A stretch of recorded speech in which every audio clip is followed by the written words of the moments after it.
न लागे जान हो, पता न लागे जान हो।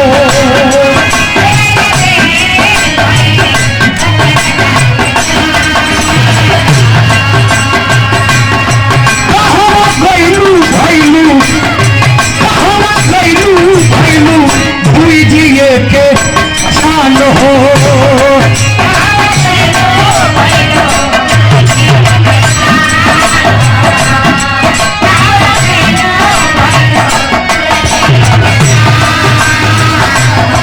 अब का हमारा बिना तो हर प्यार आवता तो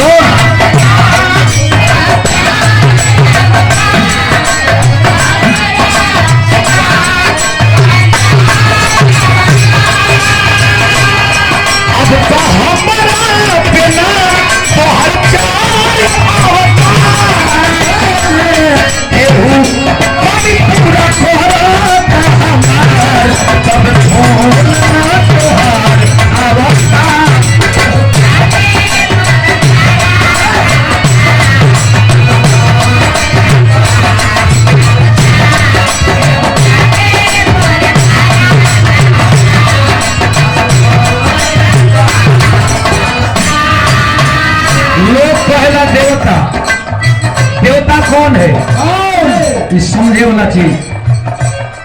साहित्यकार कलाकार हमारे मंगल गुरु जी निकल गए। देवता कौन है? जो देता है वही देवता है, वही देवता है। और कलाकारों को देने वाला कौन है? माँ जन्म देती है और कलाकारों का नाम, कलाकारों का हौसला बुलंद करने वाले जनता है।